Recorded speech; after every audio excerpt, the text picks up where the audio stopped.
strategy eliminating poor traffic.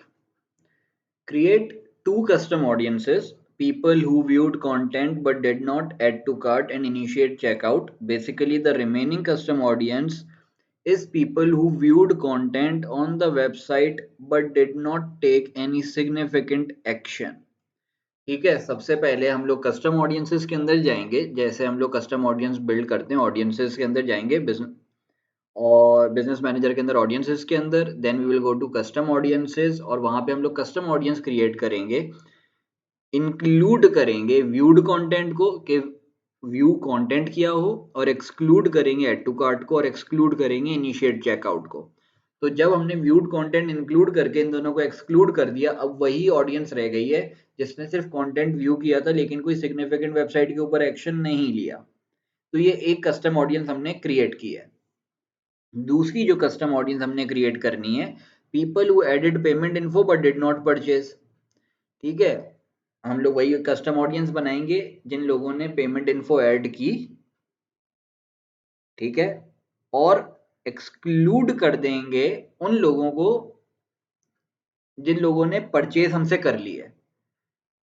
Include में आएगा add to payment info जिन लोगों ने की है, एक्सक्लूड में आएगा जिन लोगों ने परचेज हमसे कर लिया है। तो हमारे पास बेसिकली अब ऑडियंस कौन सी रह गई, जिसने पेमेंट इन्फो ऐड की थी लेकिन परचेज कंप्लीट नहीं की, तो वो अबेंडन चेकआउट वाली ऑडियंस है। तो ये अब इसको एक समराइज करने के लिए हमने नाम दे दिया कि ये जो दोनों कस्टम ऑडियंसेस है ना, ये नॉन बायर्स की हैं। एक ऑडियंस वो जो पेमेंट इन्फो ऐड करके भी परचेज नहीं कर रही, एक ऑडियंस वो जो व्यूड कंटेंट कर रही है वेबसाइट पे लेकिन कोई सिग्निफिकेंट एक्शन नहीं ले रही, ना ऐड टू कार्ट कर रही है ना इनिशिएट चेकआउट कर रही है। तो हम कह सकते हैं ये दो वो कस्टम ऑडियंसेस हैं जो कि नॉन बायर्स की हैं। अब हमने क्या करना है, हमारे पास दो कस्टम ऑडियंसेस आ गई नॉन बायर्स की। अब हमने लुक अलाइक क्रिएट करनी है 1% की।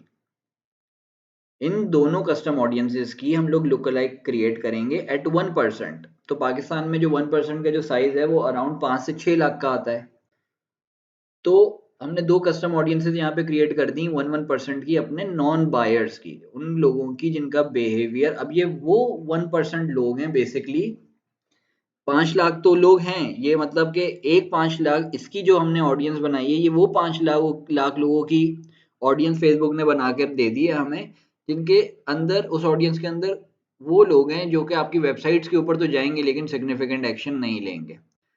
और दूसरी कस्टम ऑडियंस की जब हमने 5 लाख की कस्टम वो लुक अलाइक ऑडियंस बनाई है 1% के ऊपर, 0 to 1% के ऊपर, तो उस बिहेवियर जैसे बहुत सारे लोग हैं जो कि हमारी वेबसाइट के ऊपर जाते हैं, वेबसाइट्स के ऊपर, और पेमेंट इन्फो वगैरह ऐड करते हैं लेकिन परचेज नहीं करते, चेकआउट को अबेंडन कर देते हैं।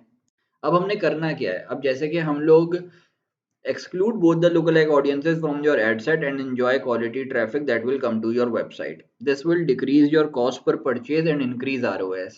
This works well with broad ad set and broad interest. ठीक है, अब हमने क्या करना है, जैसे कि समझ लें कि हम लोग लेदर शूज बेच रहे हैं, हमारा जो इंटरेस्ट हमारे लिए काम कर रहा है दैट इज शूज। अब हमारा शूज का एड सेट है, हम लोग ने इंटरेस्ट पे डिटेल टारगेटिंग में जो इंटरेस्ट सेलेक्ट किया है दैट इज शूज। ऊपर शूज के ऊपर डिटेल टारगेटिंग से ऊपर कस्टम ऑडियंस का हमारे पास टैब मौजूद होता है, वहां पे एक्सक्लूड को दबाएंगे हम और ये दोनों लुकलाइक्स को एक्सक्लूड कर देंगे। तो हमने अपनी ऑडियंस में से 10 लाख तो ऐसे लोग, जैसे कि शूज की साइज है 1 करोड़, ठीक है, 1 करोड़ शूज की ऑडियंस का साइज है, तो हमने 10 लाख तो ऐसे लोग एक्सक्लूड कर दिए जो नॉन बायर्स हैं। और हमने जब उसको लुक अलाइक में से वहां से एक्सक्लूड किया है ना, कस्टम ऑडियंस में से लुक अलाइक ऑडियंसेस को 1% ईच की, जब इसको हमने वहां से एक्सक्लूड किया है ना, तो जब ये एड सेट लॉन्ग टर्म में चलने लगेगा ना, तो फेसबुक विल स्टार्ट रिकॉग्नाइजिंग कि इनको किस तरह के लोग नहीं चाहिए, तो उनके पास ऐड हमारा जाना उन जैसे लोगों के पास आहिस्ता आहिस्ता बंद होता जाएगा, ट्रैफिक रिफाइन होता जाएगा, हमारी वेबसाइट के ऊपर क्वालिटी ट्रैफिक आएगा। और जहां पहले हम शूज का अगर हम इंटरेस्ट यूज करके कोई कैंपेन रन कर रहे थे, एडसेट रन कर रहे थे और उसका ROS फॉर एग्जांपल 6 आ रहा था, तो अब डेफिनेटली एक हफ्ते के अंदर हम ये जो नया एडसेट हमने बनाया है ना, जिसमें हमने एक्सक्लूजन्स किए हैं, तो ये 8, 9 या 10 का हमें ROS आ रहा होगा, क्योंकि फेसबुक ओवर टाइम ये एडसेट ट्रेन हुआ जा रहा है, फेसबुक ट्रेन हुआ जा रहा है कि हमें नॉन बायर्स वाला ट्रैफिक नहीं चाहिए और हमें क्वालिटी ट्रैफिक ही वो भेज रहा होगा। और now your shoes interest will start getting 8 ROS, लेकिन बस उस एड सेट के अंदर जहाँ पे शूज इंटरेस्ट डाला हुआ है हमने, यहाँ पे हमने एक्सक्लूजन्स भी डाली हुई है। तो ये सिंपली आपकी स्ट्रेटेजी है जहां हम लोगों ने पुअर ट्रैफिक को एलिमिनेट कर दिया है।